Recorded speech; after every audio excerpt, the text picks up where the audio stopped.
पैर मुंह गुदा लिंग आंख कान नाक जिह्वा त्वचा, ये 10 इंद्रियां घोड़े हैं। इसको घोड़ा समझना नहीं, पहले समझे हो तो अभी समझ लो। 10 इंद्रियां घोड़े हैं और हम लोगों का मन जो है वही लगाम है। लगाम जो होता है घोड़े से जुड़ा हुआ होता है।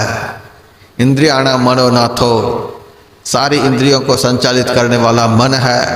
तो मन के साथ ये सारी स्थूल इंद्रियां जुड़ी हुई हैं। जैसे घोड़ा लगाम से जुड़ा हुआ होता है। लगाम रथ चलाने वाले के हाथ में होता है। तो बुद्धि सारथी है, मन लगाम है, इंद्रियां घोड़े हैं, शरीर रथ है। इस शरीर पर जो बैठा हुआ चेतन आत्मा वह रथी है। यदि सारथी सुयोग्य नहीं है, यदि सारथी कामयाब नहीं है, घोड़े का लगाम ढीला पड़ा है और वह घोड़ा भड़क गया, रथ भी टूटेगा और रथ पर बैठने वाले की जान भी आफत में। आज संसार के लोगों की जान जो आफत में है, इन्हीं सब बातों को नहीं समझने के कारण ये सब की इंद्रियां रूपी घोड़े विषय के बाजार में दिन रात दौड़ रहे हैं, दिन रात दौड़ रहे हैं। सत्संग तो करते नहीं, सत्संग में तो मन लगता नहीं। इस जाति के महात्मा आ गया, उस जाति के महात्मा आ गया। महात्माओं ने सत्संगी को पागल बना दिया। जाति पाति का भेद रच रच करके सत्संगी सब पागल हो गए। सत्संगी का मन ही नहीं लगता है। 12 टोला इस निपनिया में, यदि एक एक टोला से 10-10 आदमी भी आता तो मैदान भर जाता। लेकिन यह सब भेदभाव रच रच करके सत्संगी का मन अब लगता ही नहीं सत्संग में। सत्संगी के मन को तो पागल बना दिया गया है। मन अब लगता ही नहीं। सत्संग में मन लगता ही नहीं तो ध्यान में मन लगेगा कैसे? ध्यान में मन लगेगा नहीं तो अंदर का रस उसको मिलेगा कैसे? अंदर का रस मिलेगा नहीं तो विषय रस छूटेगा कैसे? विषय रस छूटेगा नहीं तो अनियंत्रित इंद्रियां उनको विषयों के बाजार में लुढ़का लुढ़का करके मारेगा। इसीलिए इंद्रियों का नियंत्रण तभी संभव है जब मन का नियंत्रण हो। मन का नियंत्रण तभी संभव है जब बुद्धि का नियंत्रण हो। बुद्धि का नियंत्रण तब संभव है जब आत्मबल प्रबल हो। आत्मबल प्रबल होता है विषय के त्याग से, अंतर ज्योति और अंतर्नाद रूपी अमृत के ग्रहण से। अंदर का रस पीने से आत्मबल बढ़ता है, विषय रस के पीने से इंद्रिय बल बढ़ता है। जिसका इंद्रिय बल प्रबल है, जिसका इंद्रिय बल प्रबल है, उससे कभी ध्यान नहीं हो सकता। सब अनुभव करते ही होंगे। आंख बंद कर तो बैठे हुए रहते हैं, लेकिन कलकत्ता मुंबई कहाँ कहाँ मन घूमता रहता है। और नियंत्रित इंद्रियां विषयों के बाजार में स्वच्छंदता पूर्वक विचरण करती रहती है। और जिसका आत्मबल प्रबल होता है वह इंद्रिय बल को क्षय करके उसको अपने बस में करके रखता है। एक बहुत बड़े राजा हुए उड़ीसा में, उनका नाम था प्रताप रुद्र।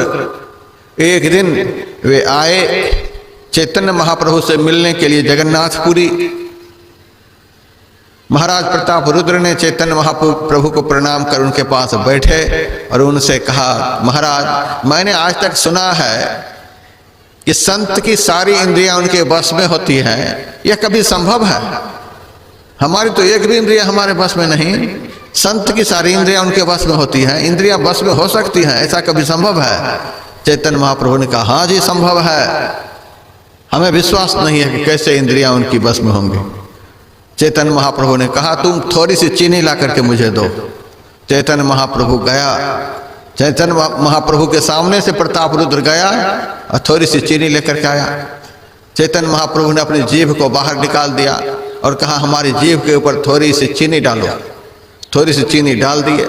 1 घंटा तक चैतन्य महाप्रभु अपनी जीभ को बाहर ही निकाल करके रखे, भीतर किए ही नहीं। 1 घंटा के बाद जीभ को नीचे कर देते हैं। सूखी की सूखी चीनी नीचे गिर गई, भींगी भी नहीं।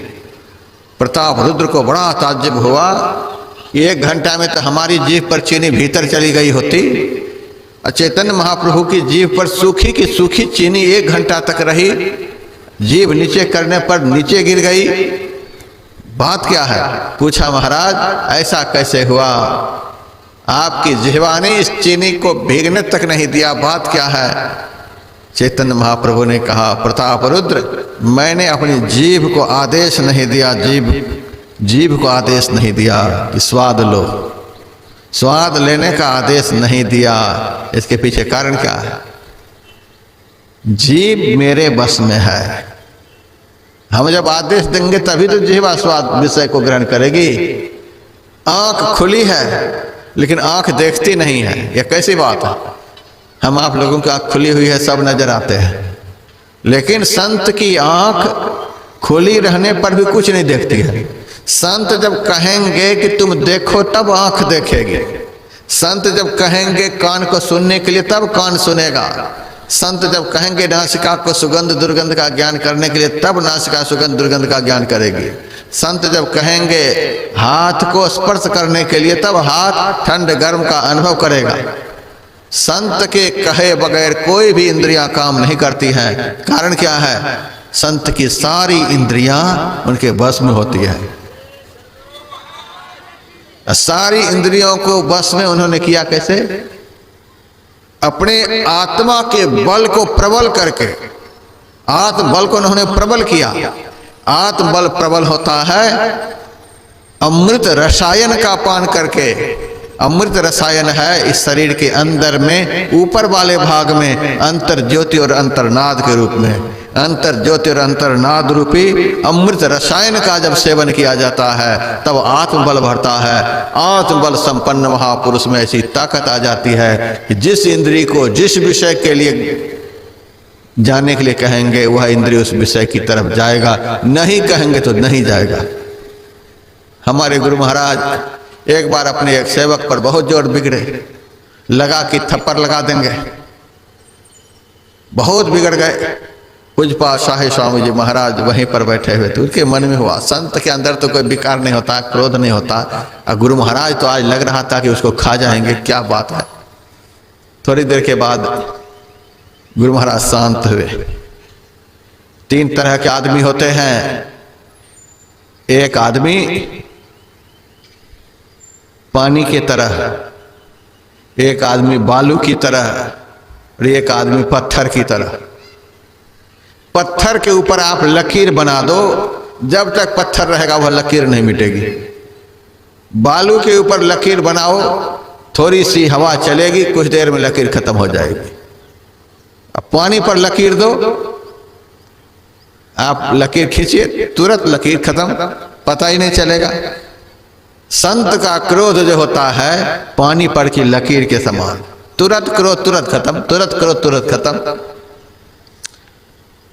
और जो सत्संगी भाई बहन हैं उनके अंदर भी तो क्रोध होता है, लेकिन उनका क्रोध बालू पर की लकीर के समान, कुछ देर टिकाऊ, कुछ देर टिक करके रहता है।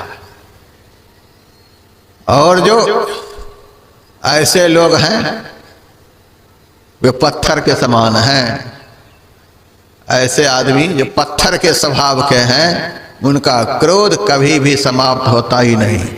दीर्घमन्यवः, सांप का क्रोध कहते हैं कि दूसरे जन्म में भी ज्यों का त्यों।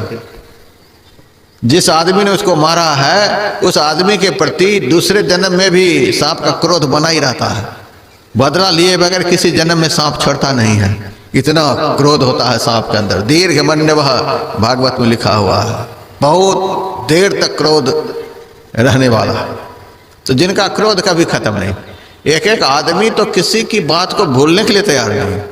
40 साल पहले किसी ने कुछ कह दिया है तो दिमाग से हटता ही नहीं। इन्होंने 40 साल पहले मेरे साथ ऐसा व्यवहार किया था।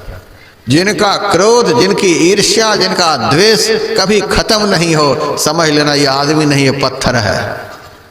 जिनका क्रोध, जिनके अंदर का विकार कुछ देर में समाप्त हो जाए, समझ लेना ये आदमी बालू के समान है। जिनके अंदर का विकार तुरंत खत्म हो जाए, समझ लेना ये निर्मल जल के समान है।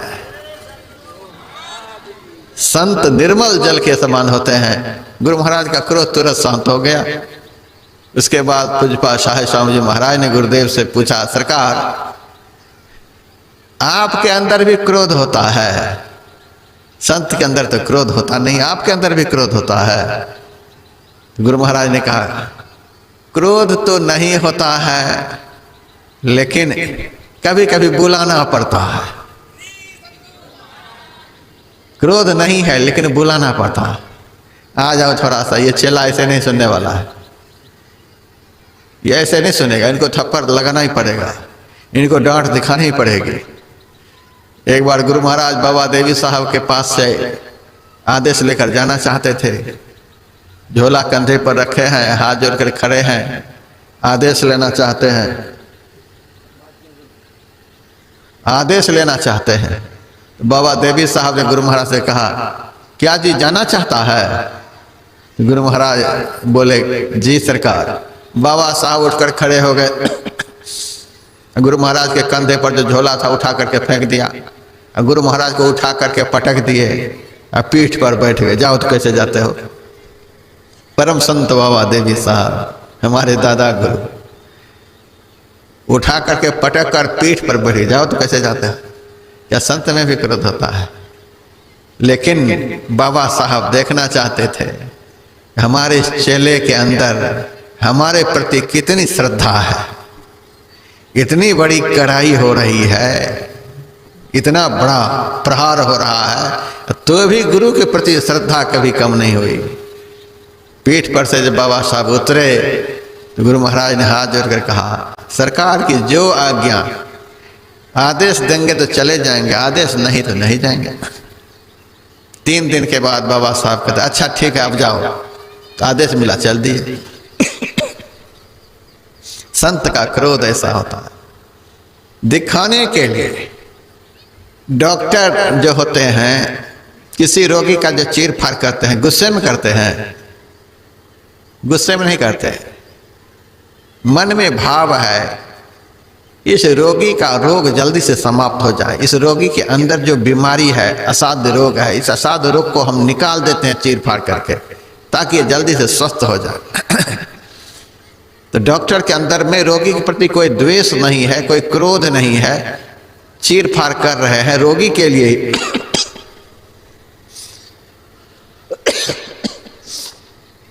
संत महात्मा जो होते हैं समाज के कल्याण के लिए ही कभी कभी क्रोध करते हैं, वरन संत के अंदर में किसी के प्रति क्रोध नहीं, द्वेष नहीं, निर्मल जल के समान उनका हृदय शीतल होता है, पवित्र होता है।